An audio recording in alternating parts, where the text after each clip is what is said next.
নমস্কার বন্ধুরা, রিমির বাঙালি রান্নাঘরে আপনাদের সবাইকে স্বাগত। নতুন বন্ধু হয়ে থাকলে সাবস্ক্রাইব করে বেল আইকনটি প্রেস করে দেবেন। আজকে আমি আপনাদের সাথে থোর ভাজা রেসিপি শেয়ার করছি। এই সম্পূর্ণ নিরামিষ রেসিপিটা গরম ভাতের সাথে খেতে দুর্দান্ত লাগে। তাহলে চলুন রেসিপিটা দেখে নিই, আর ভিডিওটার মাঝে মাঝে আমি থোরের উপকারিতা আপনাদের জানাতে থাকবো। থোর ভাজা বানাবার জন্য আমি নিয়েছি 1 বাটি থোর। থোরটাকে আমি ঝিরিঝিরি করে এরকম করে কেটে নিয়েছি, আলু ভাজার মতো করে। থোরটা কেটে আমি প্লেন জলে ভিজিয়ে রেখেছিলাম, এতে থোরটা কালো হয়ে যাবে না। এবার জল থেকে তুলে আমি একটা বাটিতে রেখে দিয়েছি। একই সাথে লাগছে 1/2 চা চামচ হলুদ গুঁড়ো, 1/2 চা চামচ কালো জিরে, স্বাদ মতো লবণ, 1 টেবিল চামচ চিনি, 1টা শুকনো লঙ্কা আর 5টা কাঁচা লঙ্কা চেরা। সবার প্রথমে আমি থোরটাকে মেখে নেব। তার জন্য দিয়ে দিচ্ছি পরিমাণ মতো লবণ। এবার ভালো করে হাতের সাহায্যে থোরটাকে চটকে নেব। থোরটাকে অনেকক্ষণ ধরে চটকে নিতে হবে, যাতে থোরটা নরম হয়ে যায়। দেখুন, থোরটাকে খুব ভালো করে চটকে নিয়েছি। এবার এটাকে 20 মিনিটের জন্য এইভাবে রেখে দেব। কড়াই বসিয়ে দিয়ে দিচ্ছি 3 টেবিল চামচ সর্ষের তেল। রান্নাটা আমি সর্ষের তেলেই করব। তেলটা ভালো করে গরম করে নিয়ে দিয়ে দিচ্ছি কালো জিরে, শুকনো লঙ্কাটাকে আমি ফাটিয়ে দিয়ে দিচ্ছি, আর দিয়ে দিচ্ছি 2টো কাঁচা লঙ্কা চেরা। গ্যাসের ফ্লেম লোতে করে এগুলোকে একটু ভেজে নেব। 20 থেকে 30 সেকেন্ড আমি এটাকে ভেজে নিয়েছি। এবার দিয়ে দিচ্ছি লবণ দিয়ে মেখে রাখা থোর। থোরটা আমি তেলে দিয়ে দিচ্ছি।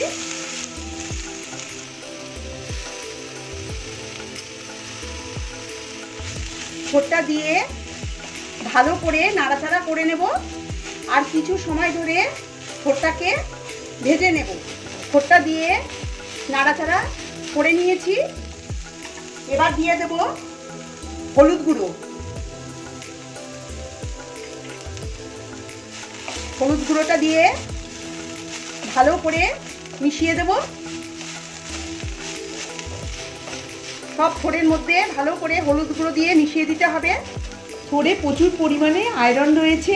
যারা অ্যানিমিয়া রোগী তাদের কিন্তু থোর খাওয়া খুবই প্রয়োজন। ভালো করে মিশিয়ে দিয়েছি। এবার বেশ কিছু সময় ধরে থোরটাকে ভেজে নিতে হবে। এই থোর ভাজা রেসিপিটা কিন্তু প্রেশারের রোগীদের জন্য খুবই উপকারী। ভালো করে নাড়াচাড়া করে নিয়েছি। এবার গ্যাসের ফ্লেম লোতে করে ঢাকা দিয়ে 3 মিনিট থোরটাকে ভেজে নেব। 3 মিনিট পর ঢাকাটা আমি খুলে নিচ্ছি, একটু নাড়াচাড়া করে নিচ্ছি। থোরে কিন্তু প্রচুর পরিমাণে ফাইবার রয়েছে, তাই এটা ফ্যাট এবং সুগার নিয়ন্ত্রণ রাখতে সাহায্য করে। দেখুন, থোরটা অনেকটাই নরম হয়ে এসছে। আবার আমি ঢাকা দিয়ে 3 মিনিট রেখে দেব। গ্যাসের ফ্লেম এবার মিডিয়ামে করে দিয়েছি। 3 মিনিট পর আমি ঢাকাটা খুলে নিচ্ছি। থোরটা আরও নরম হয়ে গেছে, একটু নাড়াচাড়া করে নিচ্ছি। এই রান্নাতে কোনো জলের ব্যবহার করব না। আপনারা এই রেসিপিটা একবার ট্রাই করবেন। যদি ভালো লাগে কমেন্ট করে জানাবেন, আর অবশ্যই একটা লাইক দিয়ে দেবেন। এবার দিয়ে দিচ্ছি চিনি। চিনিটা দিয়ে ভালো করে নাড়াচাড়া করে মিশিয়ে দেব। আপনারা যদি মিষ্টি পছন্দ না করেন তাহলে নাও দিতে পারেন, কিন্তু নিরামিষ রান্নাতে একটু মিষ্টি মিষ্টি ভালো লাগে, বা অল্প করেও চিনিটা দিতে পারেন। এবার দিয়ে দিচ্ছি 2টো কাঁচা লঙ্কা চেরা। কাঁচা লঙ্কাটা দিয়ে একটু নাড়াচাড়া করে দেব। এবার গ্যাসের ফ্লেম লোতে রেখে ঢাকা দিয়ে 2 মিনিট এটাকে রান্না হতে দেব। 2 মিনিট পর ঢাকাটা খুলে নিচ্ছি। থোরটা একদম সফট হয়ে গেছে। এই রান্নাটা ঢাকা দিয়ে করলেই ভালো হবে। আপনাদের হাতে যদি কম সময় থাকে তাহলে থোরটাকে আপনারা ঢাকা দিয়ে দিয়ে ভেজে নেবেন। থোর ভাজাটা একদম রেডি হয়ে গেছে। গ্যাসটা আমি বন্ধ করে দিচ্ছি।